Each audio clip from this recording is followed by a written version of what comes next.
Hello everyone from OneWrestling.com. This is Bill Apter, and it's such a pleasure to be speaking here at Legends of the Ring with one of my oldest and dearest friends, and I don't mean you're old, Hugo Savinovich. Welcome to OneWrestling.com. Wow, it's so nice. Like you said, when I run into a gentleman like you that... Watch your language. Oh my God, it's like so many years, so many memories. Yeah. Before the pay-per-views ever came to existence, you know, it was Starrcade. When I came in North Carolina with Abdullah, managing Abdullah the Butcher. I remember that. And there you were, more handsome, more young. Well, thank you. I appreciate that. But since that was down south, you got to say Abdullah. Oh, yes.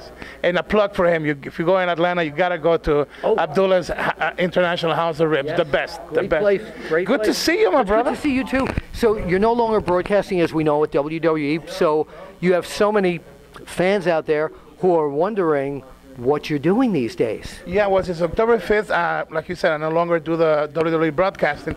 I haven't really decided what to do. Writing my book, it's going to be in Spanish out first. It's called Atangana, which is my catchphrase when I do the calling in Spanish. Atangana, Ring of Temptations, Ring de Tentaciones. So I'm getting to the part of almost done with that. And my wife and I have been traveling around the world doing a lot of evangelistic tours. And, you know, in my heart, it's to tell the youth that there's a second chance to get away from the drugs, the gang. So we keep it real. I'm not a religious person. I have a message of hope, and that's what we do. And whatever we do in the future, I got to feel good with myself that that's what I want to do.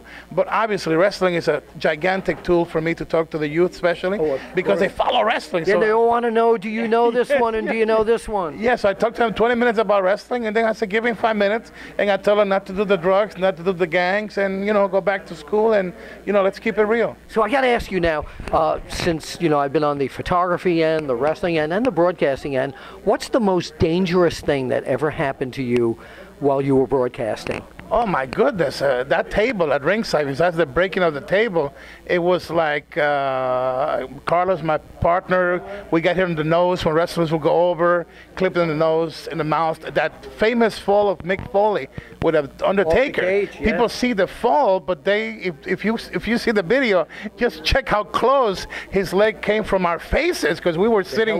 Yeah, so we were sitting right there. Shawn Michaels kick, getting hit by Mankind. We've got to ask the loaded question.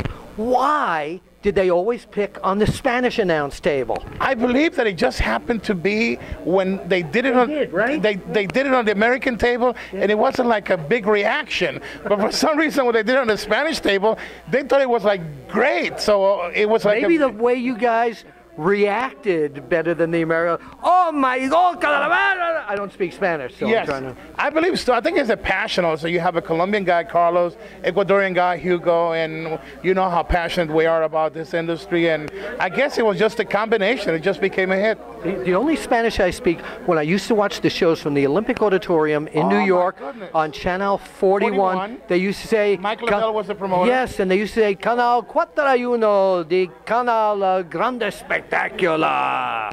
Yeah, that's the only Spanish I speak. The original guys were Miguel Alonso and Luis Magaña were the Spanish announcers on that broadcast that was done in a majestic way, because it was actually done in Spanish for 41, but you saw the English guys come in and do their promos and it got translated. So it was incredible. Yeah, incredible. Yes. Before we leave, why don't you say something to the Spanish listening audience here? Yes, para todos ustedes es un placer. Bill es amigo mío de muchos años.